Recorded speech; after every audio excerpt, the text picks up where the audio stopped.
하나님의 은혜와 축복이 오늘 예배하는 모든 분들에게 함께 하시기를 주님의 이름으로 축원합니다. 폭스바겐이라는 회사가 있습니다. 세계 명차는 거의 대부분 이 회사가 제작하는데, 얼마 전에 배기가스를 배출하는 기술을 조작해서 그 각 나라의 오염 기준치만 폐사할 수 있도록 조작을 해가지고 실제로는 많은 배기가스가 나오는데 검사만 통과할 수 있는 기술을 개발해가지고 그게 이제 이번에 발각이 돼서 아주 큰 수모를 당하고 있습니다. 그렇게 오래된 회사가, 그 세계에서 가장 자동차 기술로는 최고라고 말할 수 있는 그런 회사가 오히려 배기가스를 줄이는 기술을 만들어서 그 기술로 인해서 많은 사람들에게 유익을 줄 거라고 우리가 그렇게 믿었는데, 세상에 몇 배나 많은 공기 중에 오염가스를 배출하는 차를 만들면서 각 나라의 검사를 통과하는 기술을 그 안에 넣어가지고 검사할 때만 배기가스가 적게 나오고 검사가 끝나면 다시 많이 나오고, 너무 충격적입니다. 그래서 지금 나라마다 난리가 났어요. 우리가 상식적으로 혹은 과학적으로 기대하는 바가 이렇게 배신을 당할 때 참 많이 당황스럽습니다. 얼마나 인간이 죄가 많은가 하는 것을 생각해 봅니다. 여러분, 그 나라가 그 기술을 만들 때 저 정상까지 오를 때는 얼마나 많은 수고와 노력이 있었겠습니까? 그리고 얼마나 많은 눈물과 헌신이 있었겠어요. 그런데 이제는 많은 사람들이 그 자동차를 얻고 싶어서 수많은 돈을 들어가면서 사는 게 너무 익숙해지다 보니까 이제 소비자들을 우습게 생각합니다. 이 정도 속여도 꼼짝 못하게 내 물건을 살 거다, 교만해진 거예요. 그런 생각을 하지 않고서야 어떻게 그렇게 그 거대한 회사가 그 작은 눈속임을 했을까 싶은 그런 생각이 듭니다. 여러분, 감사를 잃어버리면 사람은 이렇게 타락하게 되어 있어요. 또 이렇게 실수를 합니다. 스스로 자기가 멸망할 구멍을 자기가 파면서도 그 심각성을 인지를 못합니다. 그래서 하나님께서 우리에게 하나님을 항상 두려워하고 하나님 앞에 항상 감사하면서 살라고 말씀하시는 줄로 믿습니다. 오늘 성경 본문에 보면 이스라엘 백성들이 가나안 앞에 지금 다 도착했습니다. 40년간 이스라엘은 훈련을 거쳐서 이제는 노예 민족이 아니라 한 나라를 세우고도 남는 강대한 힘을 가진 민족으로 거듭났습니다. 이제 전쟁이 눈앞에 있습니다만 이스라엘 백성들은 자기들이 얼마나 강한 힘을 가지고 있는 스스로 자각을 못하고 있습니다. 하나님은 이미 이 민족이 가나안의 6개 나라를 다 승리하고 그것에 하나님을 믿는 신정국가를 세울 것을 알고 계셨습니다. 그런데 문제는 이들이 점령한 후의 문제입니다. 그들이 전쟁을 통해서 대승을 하고 나라를 세우게 되면 자연스럽게 그 전쟁 과정에 자신감을 얻게 됩니다. 그리고 그 자신감이 조금 더 앞서게 되면 자만심까지 발전합니다. 그래서 이 전쟁은 하나님이 도와서 이루어진 것이 아니라 우리의 능력으로 이겼다 하고 교만한 순간에 한순간에 그 모든 성취는 무너질 수밖에 없는 것입니다. 그래서 하나님께서 이스라엘 백성들을 마지막 광야 진입하기 전에 모세 입을 통해서 신명기 말씀을 통해 하나님을 어느 경우에도 잊어버리지 말고, 오늘의 이 승리와 축복은 하나님이 함께 하심으로 인하여 얻어진 것임을 잊지 말고 살아야만 이 주신 축복을 잃어버리지 않는다고 오늘 권면하고 있는 줄로 믿습니다. 자, 오늘 본문 말씀 한번 열어보겠습니다. 신명기 8장 11절로 14절 말씀 다 같이 함께 읽어보겠습니다. 내가 오늘 내게 명하는 여호와의 말씀과 법도와 규례를 지키지 아니하고 내 하나님 여호와를 잊어버리지 않도록 삼갈지어다. 내가 먹어서 배부르고 아름다운 집을 짓고 거주하게 되며 또 내 소와 양이 번성하며 내 은금이 증식되며 내 소유가 다 풍부하게 될 때에 마음이 교만하여 내 하나님 여호와를 잊어버릴까 염려하노라. 여호와는 너를 애굽 땅 종되었던 집에서 이끌어내시고. 아멘. 여러분, 사람이 자신감을 갖는 것은 참 좋습니다. 그런데 그 자신감도 하나님이 주시는 거고, 자신감을 가지고 일을 할 때 하나님이 다 성취할 수 있게 해주시는 것도 하나님이신 줄로 믿습니다. 내 능력인 것 같지만 하나님이 그 내 능력을 갖추도록 나를 준비하시고 기회도 주시고 세워주셨기 때문에 오늘 이와 같은 능력과 이 힘을 가지게 된 것입니다. 그래서 그 이런 모든 것에 대해서 항상 감사하는 마음을 가져야 합니다. 근데 그 감사를 잊어버리게 되면은 하나님께로부터 받은 축복을 다 잃어버리게 되는 거예요. 이스라엘 백성이 노예였던 애굽을 벗어나서 출애굽을 했습니다. 그리고 나서 오합지졸 같이 수백만 명이 광야를 가는 중에 아말렉이라고 하는 강력한 민족과 전쟁을 하게 되었어요. 그런데 하나님이 이기게 해주셨습니다. 싸움을 한 번도 해본 적도 없고 전투를 치러본 적도 없는 이 이스라엘 백성들을 하나님의 놀라우신 능력으로 함께 하셔서 승리했어요. 이스라엘 백성들은 자기들이 했던 이 승리를 놓고 자기들이 깜짝 놀랐어요. 우리가 이런 힘이 있었는지 몰랐다는 거예요. 하나님이 함께 하신 거예요. 그 뒤에 그런데 문제가 생겼습니다. 승리를 하고 나니까 그전에는 종되고 힘도 없으니까 납작 엎드려서 날마다 겸손하게 주님을 붙잡던 사람들이 하나님을 알지 못하는 사람들 같은 행동을 하는 거예요. 부자가 되고 나니까 가난했던 시절에, 어려웠던 시절에, 그 절약했던 시절에 그걸 다 잃어버린 것처럼 아말렉과 전투를 해서 많은 전리품을 얻고 많은 노예를 얻다 보니까 이 사람들이 자만해져서 하나님을 알지 못하는 사람들이 했던 그 모든 죄를 다 짓는 거예요. 음란한 행위도 하고 또 자기 마음대로 재물을 쌓고 순종하지 않습니다. 그래서 하나님께서 이스라엘 백성 중에서 본보기로 아말렉 여인들을 자기 장막에 드리는 그 지도자 하나를 죽게 하셨어요. 그래서 하나님 앞에 두려운 마음으로 다시는 그런 죄를 짓지 않도록 그렇게 하나님이 만드셨습니다. 여러분, 하나님이 우리의 축복의 근원인 줄로 믿습니다. 이것을 잊어버리게 되면 하나님이 주신 축복을 다 잃어버리게 되는 거예요. 이스라엘의 최초의 왕은 사울입니다. 이 사울이 하나님에게 선택받아서 왕이 될 때 처음에 참 겸손했어요. 아주 멋있는 사람이었습니다. 어느 날 아버지가 나귀가 없어졌다 해서 아들들은 나귀 좀 찾아오라 그래요. 그래서 종을 데리고 나귀를 찾으러 이 마을 저 마을 이 산 저 산 이 골짜기 저 골짜기를 돌아다니는데 나귀가 없어요. 3일 동안 돌아다니다가 기진맥진했습니다. 그런데 이 아들 사울이 갑자기 생각하는 거예요. 야, 큰일 났다. 빨리 집에 가자.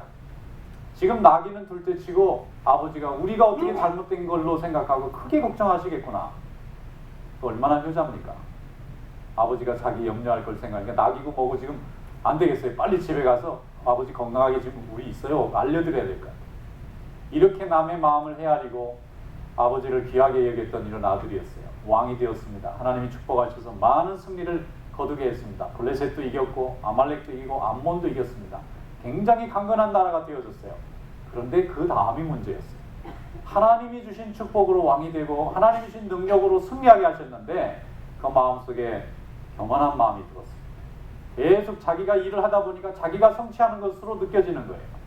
그래서 자기를 위해서 전리품을 만들고 전승비도 세우고 나중에는 가장 하나님의 뜻을 잘 전달하고 가르쳐준 사무엘의 말도 듣지 않습니다. 심지어는 사무엘을 속이기까지 합니다. 전리품을 속여놓습니다. 하나님께 더 좋은 걸 바치려고 숨겨놨다는 거짓말까지. 나중에는 사울이 버림받습니다. 그래서 왕이 되지 못하지 않습니까? 여러분, 교만은 이와 같이 하나님이 주신 축복을 갉아먹는 그런 암적인, 병적인 그런 조건을 가지고 있습니다.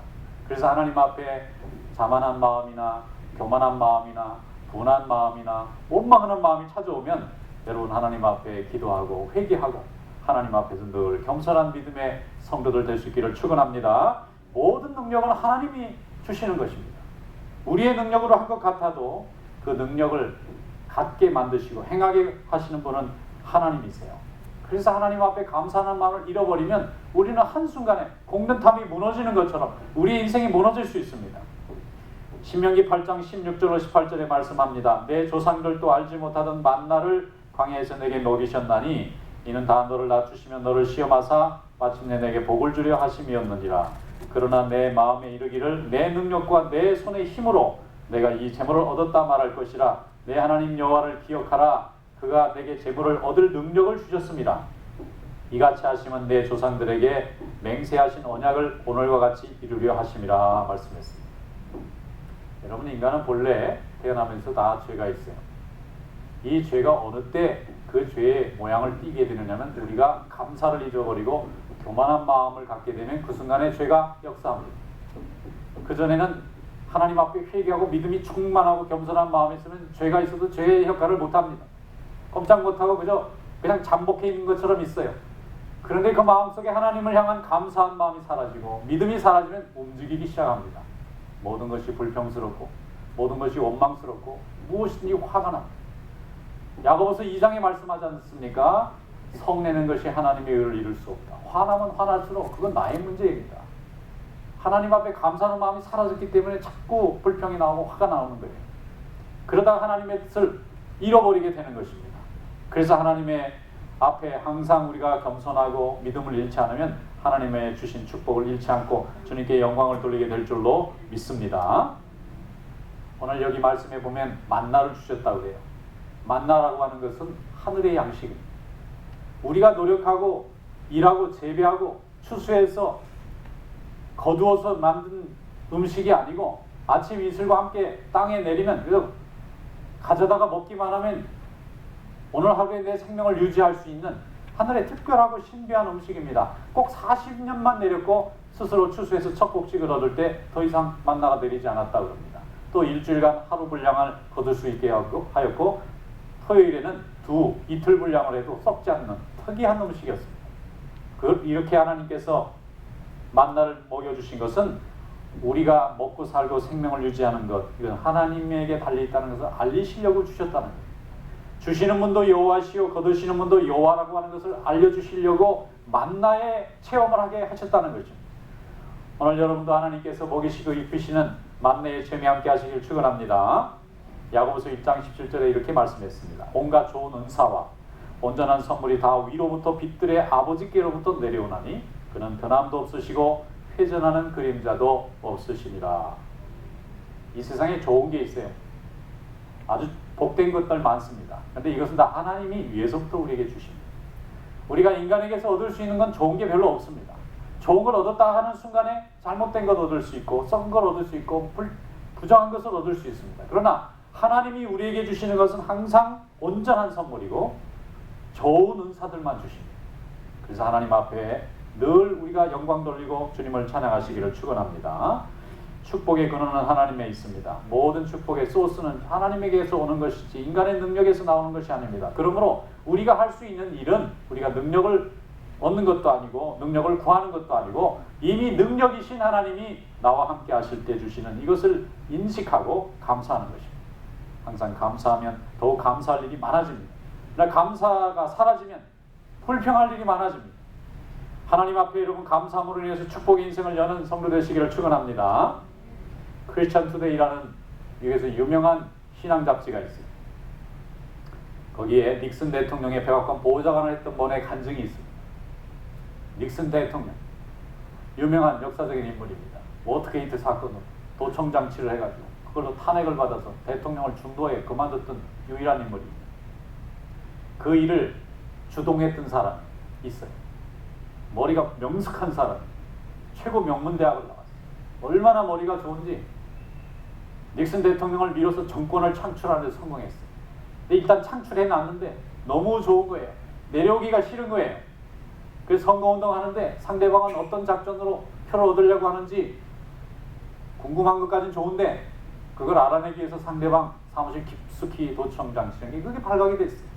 부정직한 사람이 됐어요. 별게 아닌 거라고 생각했는데 큰 문제가 됐어요. 이분이 죄값을 치르고 나중에 하나님 앞에 다시 돌아와서 회개하니까 하나님이 감사를 잊어버려서 그렇다 하는 걸 알려주셨다는 거예요.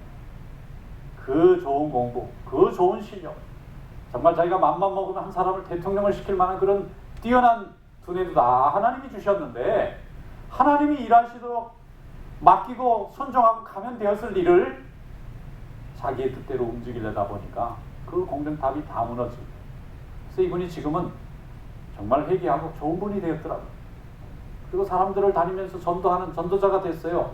그런데 무엇을 전도하느냐면 감사하는 것이 귀하다는 거예요. 감사한 마음이 되면 실패해도 실패가 아니고 하나님께서 축복하신 인생이 된다는 거예요. 대통령이 되는 것보다 더 좋다는 거예요. 여러분 감사가 여러분을 축복의 인생으로 바꾸는 줄로 믿습니다. 예수 믿고 예수님을 따랐던 많은 사람들은 그 당시에 하늘의 소망이 없었어요. 이 세상의 소망만 가지고 살려니까 날마다 억울하고 분하고 답답하고 고통스럽습니다. 근데 예수님께서 회개하라 천국이 가까이 왔느니라 할 때 그들이 세상의 소망을 접고 하늘의 소망에 눈을 열었습니다. 그랬더니 그들의 죄도 보여지고 하나님의 축복도 보여지고 또 하늘나라의 영광도 보게 됐어요. 그래서 그들이 예수님을 따랐지 않습니까? 많은 사람들이 따랐습니다. 그런데 그 뒤에 보면 예수님의 12제자들이 늘 예수님 따라다니면서 불평을 많이 한 얘기가 나와요. 처음에 예수님을 따를 때는 이런 좋은 분을 내가 따르면 나도 배우는 점이 있겠구나, 이분을 같이 내가 도우면 이분에게 참 좋겠구나 하고 정말 순수하고 좋은 마음으로 예수님을 따랐을지 모르겠어요. 그런데 예수님이 어렵고 힘들 때는 그런 일이 없었는데 예수님 주변에 사람이 많아지는 겁니다. 병 고치는 은사 때문에 병 고치는 환자들이 많아지는 거예요. 예수님의 말씀이 너무 기가 막히니까 정치하는 사람들 많아졌습니다. 또 돈을 벌고 사는 사람도 많아졌습니다. 이분을 왕으로 세우고 하는 사람들이 많아졌어요. 그때부터 제자들이 싸웠어요. 누가 더 크냐? 내가 예수님을 제일 먼저 만났으니까 내가 크다. 그리고 예수님 일을 내가 제일 많이 받으랬으니까 내가 크다. 예수님하고 친척관계로 내가 제일 가까운 분이니까 내가 제일 크다. 날마다 크냐 작으냐 때문에 싸우는 거예요. 그랬더니 예수님이 책망하시잖아요. 내가 크고자 해서 크는 것도 아니고 작고자 해서 작아지는 것이 아니라 누구든지 사모하는 자는